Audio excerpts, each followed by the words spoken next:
Peru, protests against Congress intensified despite police repression. The governments of Argentina, Bolivia, Colombia, and Mexico call on the government to respect the will of the people and the rights of President Pedro Castillo. In Cuba, a National Assembly of People's Power held its 10th ordinary session with a focus on economic recovery and the budget plan for 2023. And in Venezuela, the first round of peace talks between the Colombian government and the National Liberation Army concluded with several agreements.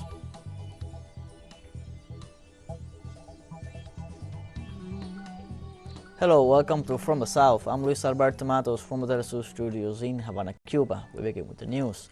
In Peru, protests against Congress and President Diana Boluarte strengthened, while former President Pedro Castillo urged to reject the call for new congressional elections. The former president also demanded a constituent assembly. Demonstrations have grown since Sunday in different cities in the north and south of the country. Meanwhile, agrarian unions, farmers, and indigenous organizations announced an indefinite strike starting on Tuesday, demanding the closure of Congress and the opening of a constituent process. For its part, the right-wing dominant Congress approved a law that allows the fast-tracking of a criminal trial against former President Castillo. In Arequipa, citizens temporarily took over the region's airport and forced its technical closure, calling for President Dina Boluarte's resignation. Local media reported that security forces brutally repressed protesters, resulting in at least 4 injured. The company that manages the airport reported the closing of the premises until further notice and the evacuation of all personnel. LATAM Airlines Peru announced through a press release that flights scheduled for this Monday 12th and Tuesday 13th have been rescheduled.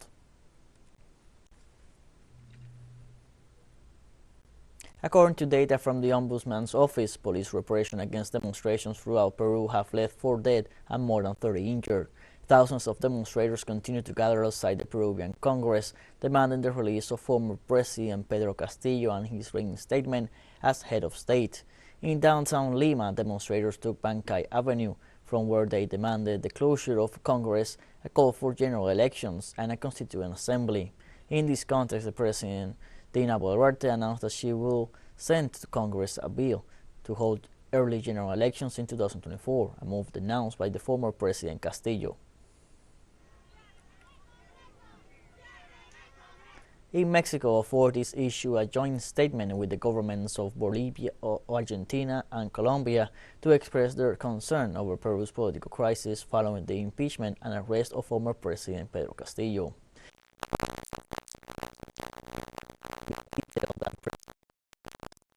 Democratic harassment from the day of his election in violation of Article 23 of the American Convention on Human Rights. The 4 governments call on all parties involved to prioritize the will of the citizens expressed at the ballot box. The governments also requested that authorities fully respect President Pedro Castillo's human rights.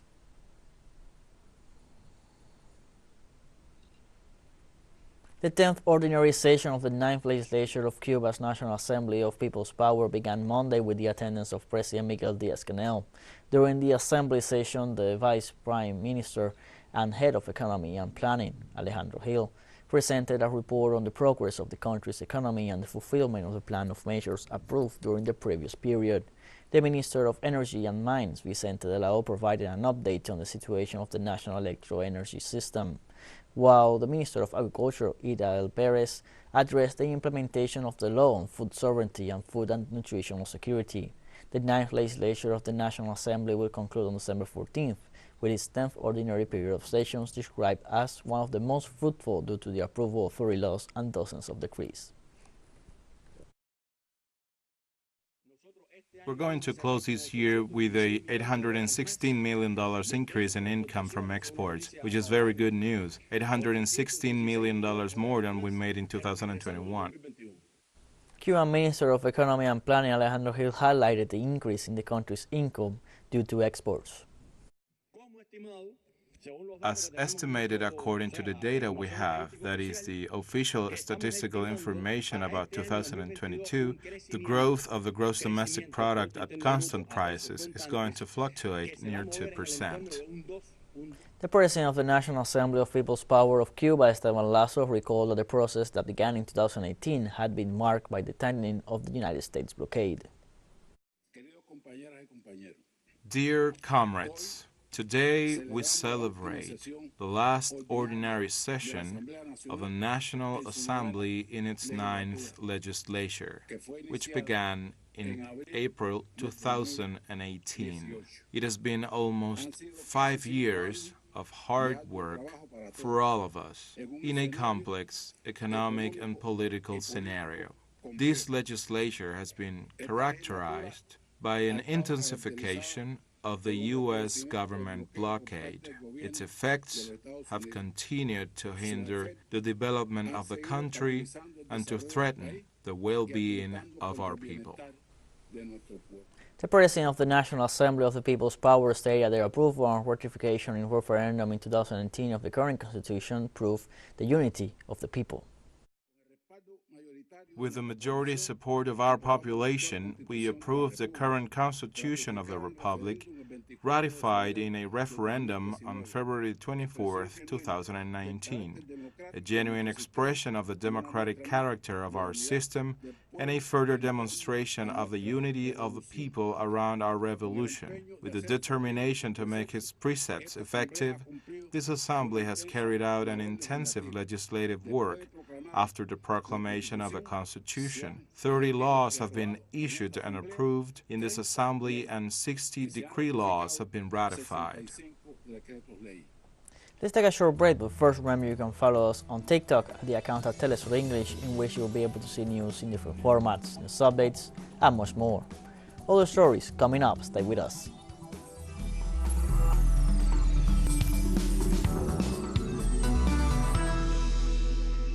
Welcome back from the South. In Venezuela, the government of Colombia and the National Liberation Army concluded the first cycle of peace talks after 22 days of negotiations.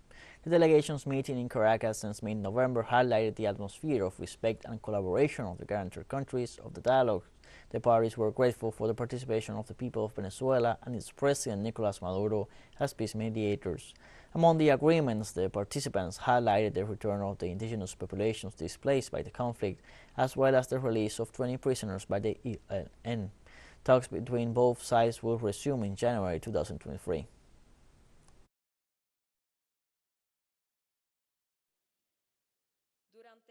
During the first cycle, the following agreements were reached. First, agreements on the agenda for dialogue. The Roundtable took as a guide the agenda agreement and its essential axes signed in March 2016.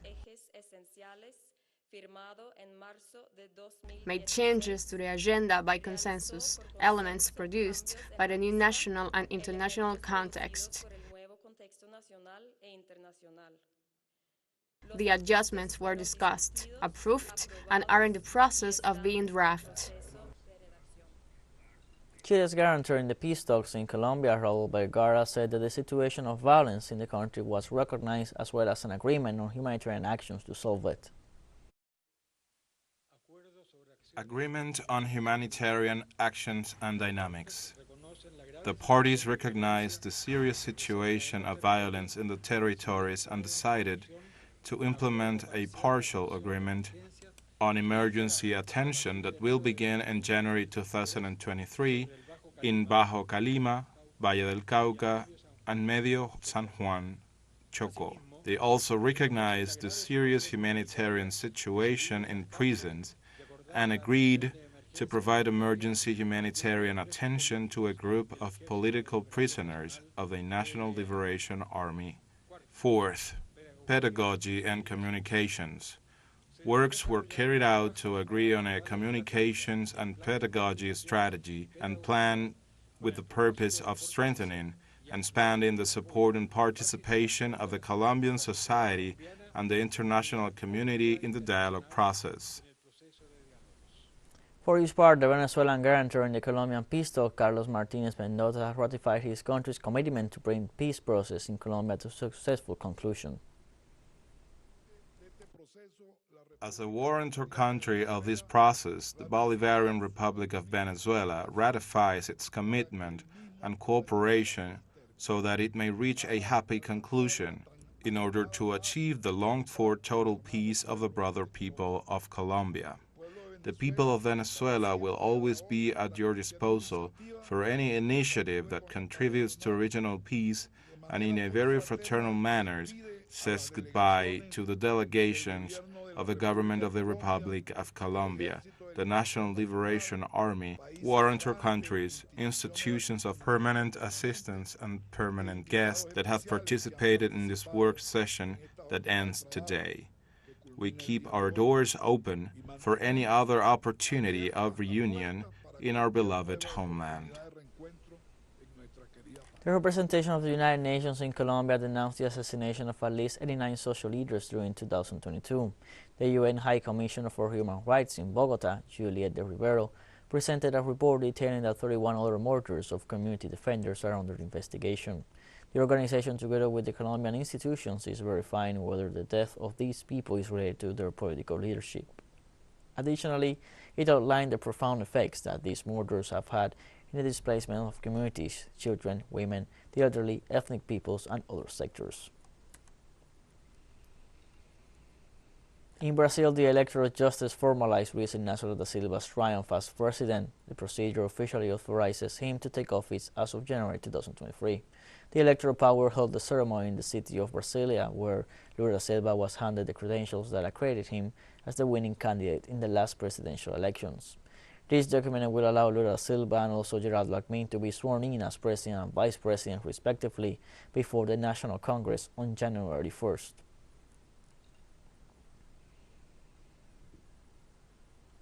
In Chile, a new survey revealed that 67% of the population considers that the country needs to make progress in the constituent process. According to the Cadem polling company, 59% preferred the mixed convention formula based on a body made up of elected convention members and constitutional experts, while 37% opt for a convention totally elected by the citizens. Likewise, the data shows that 33% think that the proposed constitution should be drafted in a short period of no more than 6 months, while the rest consider that it should be extended for as long as necessary. Currently, leaders of the ruling and opposition parties are organizing periodic meetings to find a way to continue with the process without reaching an agreement on the form and mechanisms.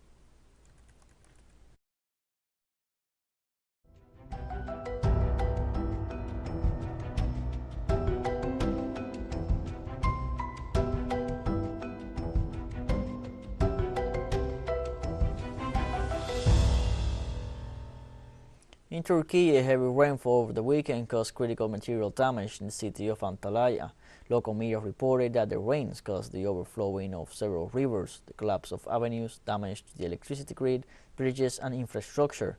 The mayor of Kumluka, Mustafa Koleklu, informed that in some areas it rained non-stop for 40 hours, a phenomenon not seen in the last 50 years. Due to the rainfall, learning activities in the city were suspended on Monday, and some access roads to the most affected areas have been closed. So far, the authorities have not reported any missing, dead, or injured. We have more news coming up after a final short break, so don't go away.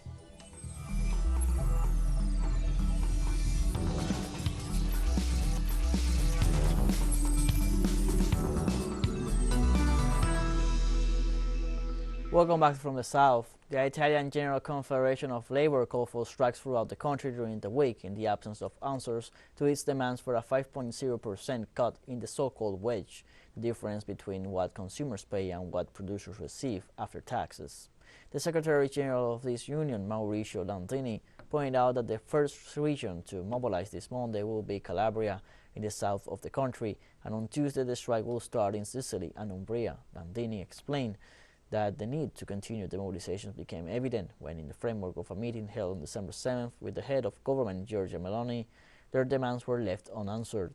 Other requests of the union refer to salary increases as well as the repeal of the so-called Poverero law, in force since 2011, which dealt a heavy blow to pensioners' incomes and raised the retirement age to 67 years. The Russian government reports that it is holding talks with Turkey to prevent the launch of a military ground operation in Syria. In a statement to the press, the Deputy Foreign Minister and Special Kremlin Envoy for the Middle East, Mikhail Mogadonov, said that the contacts continue as long as the Turkish ground operation on Syrian territory does not start. The diplomat confirmed that the exchanges have been successful despite Ankara's previous air operations against the central Kurdish bases. For his part, the Turkish President Recep Tayyip Erdogan stated that he will maintain his position on the ground advance in Syria. At the same time, he welcomed the success of the air operation in Damascus. The President of Serbia, Aleksandar Vučić, denounced the role of the United States and the European Union in the tensions of the executive with the province of Kosovo and reiterates to continue efforts to preserve peace. At the end of an emergency meeting of the National Security Council, the Serbian president assured that the authorities of Kosovo and the United States violate international law by worsening the situation in the north of Kosovo. The president of Serbia assured that the country is cornered by the actions of the United States and its allies, which he said created a monster 23 years ago by provoking the conflict in Kosovo and proclaiming its independence unilaterally. At least 3 attackers have been killed on Monday by security forces after they opened fire at a Kabul hotel, according to a spokesperson for the Taliban-run Afghanistan government. The unidentified gunmen launched the attack on the multi-story Kabul Longan hotel, with witnesses reporting multiple blasts and several bursts of gunfire. Police said the attack took place around 2:30 p.m. local time when the armed men targeted the hotel where common people were staying. The attack came a day after China's ambassador met the Afghan deputy foreign minister to discuss security-related matters and sought more attention on the security of its embassy. On Monday, UNICEF said that in Yemen, more than 11,000 children have been killed or maimed by explosives since the conflict escalated in 2015. Executive Director of UNICEF, Catherine Russell, who launched UNICEF's Humanitarian Action for Children appeal for Yemen last week, made a visit to a rehabilitation and prosthetic center in Aden to show the impact of the work of UNICEF on the children affected by the conflict. For years, the country's health system has been extremely fragile. Only 50% of health facilities are functional, leaving around 10 million children without adequate access to health care. However, UNICEF urgently requires $484.4 million to respond to the humanitarian crisis in Yemen in 2023 and the renewal of truce for humanitarian access. Needs to be done to protect children. All parties to the conflict must ensure that children are safeguarded. We cannot have situations like this where children are injured in the course of this war. It's devastating to them and it's devastating to the future of this country. On the other hand, amid food insecurity, Yemenis in Amran receive emergency food rations. Almost 8 years after the escalation of the conflict, more than 23 million people of its 30 million rely on humanitarian aid for survival. These are figures that the United Nations has been able to verify. The actual numbers are likely to be much higher between the murdered people and those displaced by the conflict.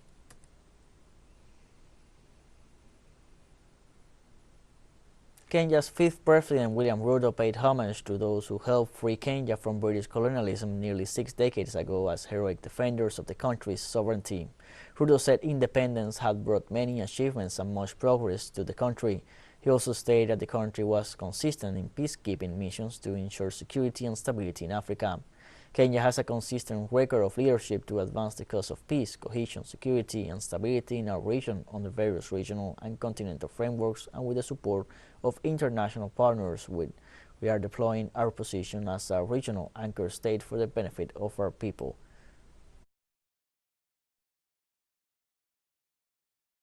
The 6th decade of our independence, we can proudly cite many achievements and impressive progress made through our own consistent efforts as evidence that our freedom struggle was neither an empty political adventure nor a reactionary born of idle resentment.